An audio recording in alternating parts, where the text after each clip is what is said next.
हमारे चैनल में आप लोगों का स्वागत है। अदालत में दरिंदे संजय राय के बयान से साफ हो गया है कि कोलकाता अस्पताल कांड में एक से ज़्यादा लोग शामिल थे। दरिंदे संजय ने गलती से एक ऐसा बयान दे दिया है जिससे साफ हो गया है कि इस कांड में वह अकेले नहीं था। अब सीबीआई का शक हकीकत में बदलने लगा है।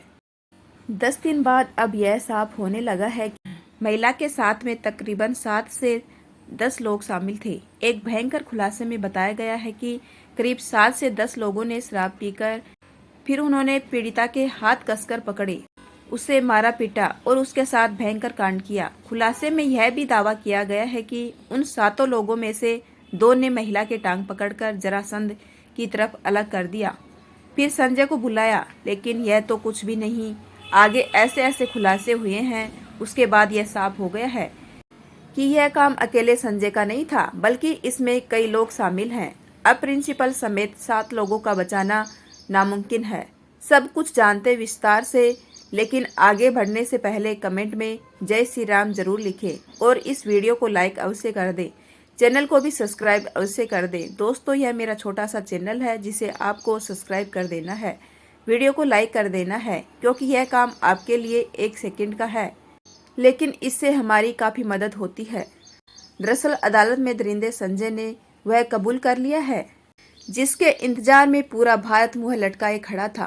पूरे भारत को पता था कि यह काम एक बंदे का नहीं है। यह संदेश अब हकीकत में बदलना दिख रहा है। इस कांड में कोई एक नहीं बल्कि तकरीबन 7 लोग शामिल हैं और यह पूरी तरह से प्लान मर्डर है। इसी कारण सीआई फुल एक्शन में है और कोलकाता के मर्डर केस में 7 आरोपियों का पॉलीग्राफ टेस्ट शुरू हो गया है।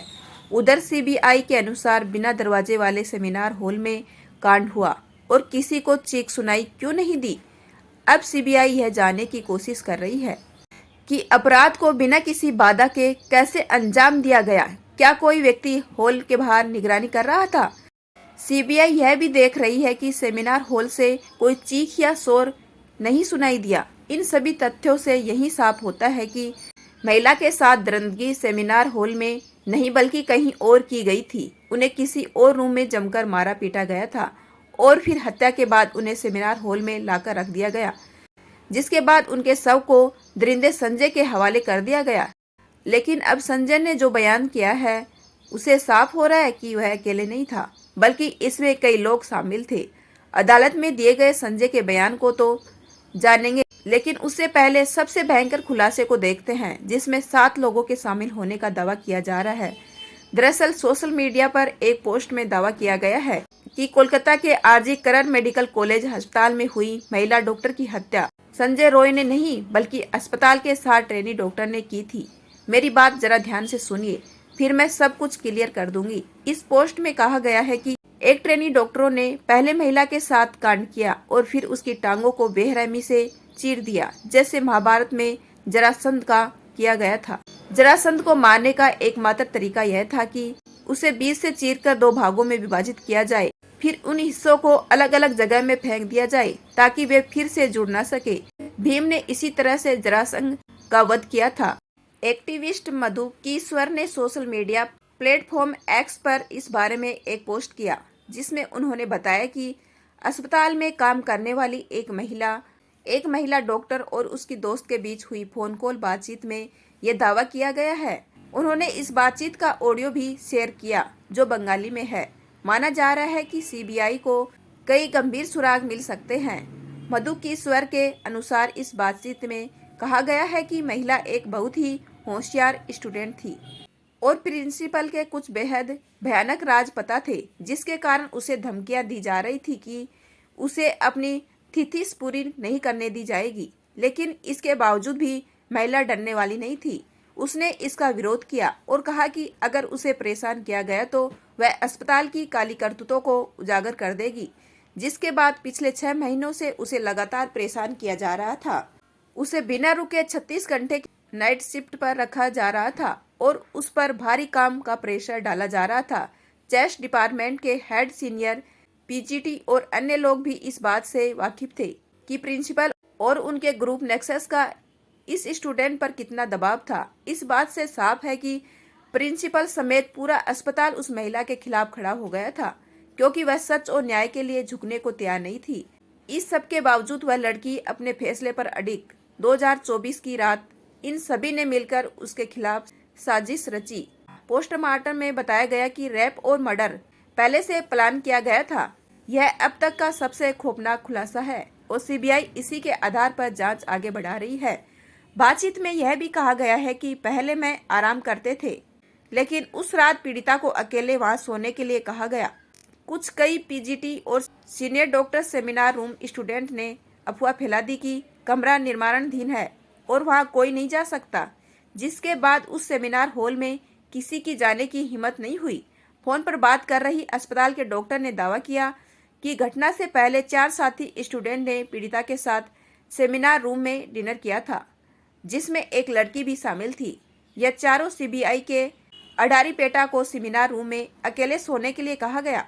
बातचीत में यह भी बताया गया कि करीब 7 लोगों का एक ग्रुप नीचे गया और शराब पी, फिर उन्होंने पीड़िता के हाथ कसकर पकड़े, उसे मारा पीटा और उसके साथ कांड किया। इस वारदात में एक महिला इंटर्न ने भी मदद की।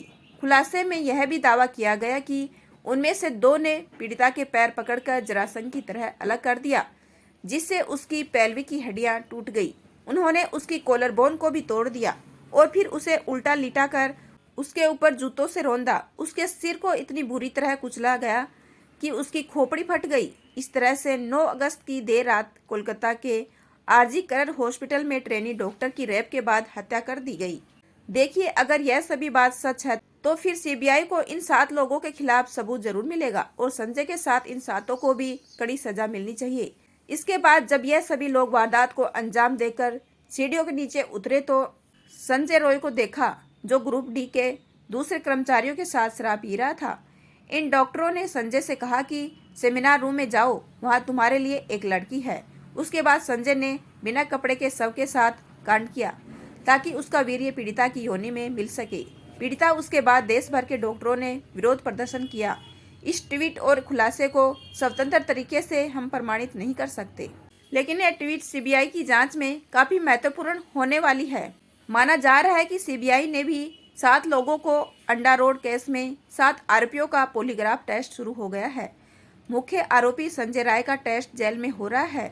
इसके अलावा सीबीआई ने आरजी कर मेडिकल कॉलेज के पूर्व प्रिंसिपल संदीप घोष, 4 डॉक्टर जो वारदात की रात पीड़िता के साथ थे और एक वॉलंटियर्स 5 कर रही है, इन सभी का polygraph test CBI Kolkata office में हो रहा है। 8 अगस्त की रात इन डॉक्टरों में से कुछ ने पीड़िता के साथ डिनर किया था। फिलहाल सीबीआई उन सभी से गहराई से पूछताछ कर रही है, लेकिन अदालत में आरोपी संजय ने एक बयान देकर सभी को हैरान कर दिया है। दरअसल 23 अगस्त को सियालदह कोर्ट ने संजय को 14 दिन की न्यायिक हिरासत में भेजा। इसी सुनवाई के दौरान संजय पॉलीग्राफ टेस्ट के लिए भी तैयार हुआ था। मजिस्ट्रेट ने संजय से पूछा था कि वह पॉलीग्राफ टेस्ट के लिए क्यों तैयार हुआ।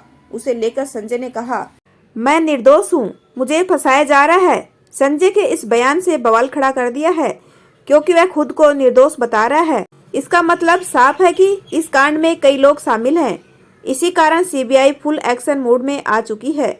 सीबीआई का मकसद उन कर्मचारियों के बयानों को जांचना है, क्योंकि बाकी मेडिकल रिपोर्ट जैसे पीड़िता के शरीर से लिए गए डीएनए, वज्राइल स्वैब, एप ब्लड उन्हें सीधे तौर पर घटना से जोड़ने में नाकाम रही है।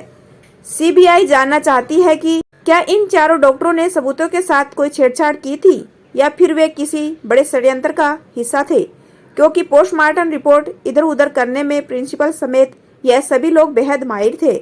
इस कारण सीबीआई इस घटना को कई एंगल से जांच कर रही है।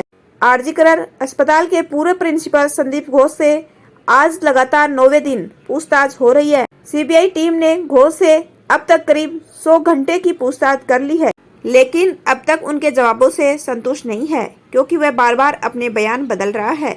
इससे साफ हो जाता है कि इस कांड में उसका बड़ा हाथ है। सीबीआई अब तक ट्रेनी डॉक्टर के रेप मर्डर केस में 73 लोगों से पूछताछ कर चुकी है, लेकिन सिर्फ 7 लोगों पर ही सीबीआई की नज़र टिकी हुई है। सीबीआई यह भी पता लगाने की कोशिश कर रही है कि क्या सेमिनार हॉल के बाहर कोई और व्यक्ति तैनात था। इसके लिए सीसीटीवी फुटेज की गहराई से जांच की जा रही है। अधिकारी यह भी देख रहे हैं कि जब घटना हुई तो सेमिनार हॉल के अंदर से कोई आवाज़ क्यों नहीं सुनाई दी। सीबीआई के अनुसार अस्पताल के सेमिनार हॉल के दरवाजे की चिटकनी कुछ दिनों से टूटी हुई थी और यह बात सबको पता थी। इसी कारण जब डॉक्टर रात 2 से 3 बजे के बीच हॉल में गई तो दरवाजा बंद नहीं कर पाई।